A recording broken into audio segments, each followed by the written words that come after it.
Hey guys, Matty Miller here with Pursuit Real Estate. Hope y'all are doing great out there. It is the middle of summertime, and with summertime and properties being on the market, our market is a little bit slower right now, but we're going to talk about if you're willing to or looking to sell your home for now, what are the three questions that you kind of have to be prepared for, and how do you deal with those when it comes to selling? All right, guys, so three questions about selling your home. And the first one, as many of you know, we kind of went through a boom after COVID, and obviously we saw prices shoot up and buyer demand went through the roof because of low interest rates. We are now back to much more of a balanced market. And the three questions we're going to talk about today are basically, if you're looking to sell, really, you need to understand what's going on in the market. And the first question we're going to ask is, how will my price of my home reflect in a balanced market rather than the peak boom? So the reality of the situation is, basically over the last 2.5 years, our market's been pretty flat. And in other words, if you bought a house 2 years ago for $450,000, there's a good chance today it's going to sell for almost the same thing, or possibly, depending on the neighborhood, a little bit less. So kind of a key stat is 65% of our homes in our market are selling at their original asking price, and nearly a quarter of them are having to implement price reductions. So that's a lot. That's the complete opposite of what we had going on 4 or 5 years ago in the boom, where basically you could slap a sign in the yard, list it for wherever you want, and you'd have 5 offers. So understanding that pricing your home is very, very important. The days of listing it high and let's see what happens, probably, quite honestly, a terrible idea. If you overprice your home and it sits on the market, and it will sit on the market, it looks stagnant, you're going to lose negotiating leverage. And realistically, you're really only taking comparable sales from 60 to 90 days. We almost even going back 6 months in this market is probably doing you a disservice, because 6 months ago, even then, was a different market. Buyers have access to a ton of information at this point, and they are being patient. So the better you price your home, the more likely you are to get a sale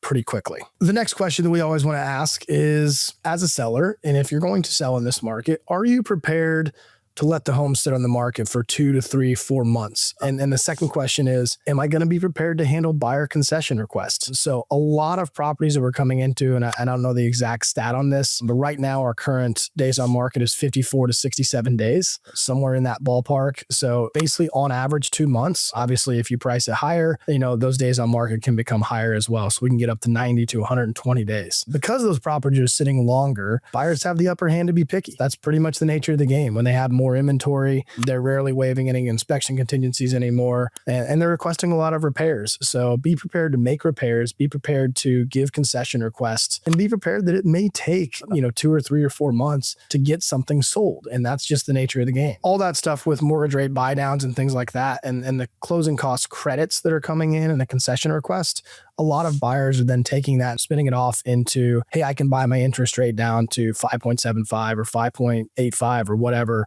given that they're not paying the 6.3. So that's where a lot of those concession requests are coming from. So you're either going to get concession requests, or you're going to get something below the current market price, whether it's 5 or 10% below on their initial offer, and you have to negotiate a little bit back and forth. Buyers are simply no longer in a blind rush to just buy a home. They're being picky, they're being choosy, and they have a right to be, because over the last 4 years, they haven't had that ability. So that's one thing you have to be prepared for when you are listing a home in this market. Last one, and this has kind of always been a thing, but we kind of have another little hurdle to overcome. In some areas of Jacksonville specifically, I'll use this as an example, but St. Johns County, even Nassau County, not as much in Jacksonville because most of our primary urban area is pretty built out. You're competing with new construction. That's a hard thing to do on a resale unless your house is in perfect condition. You've kept your landscaping up, your curb appeal is fantastic, you've made upgrades, to reflect that. So the reality of the situation is, when somebody's looking at a resale property versus a new construction, they're going to see the new construction and go,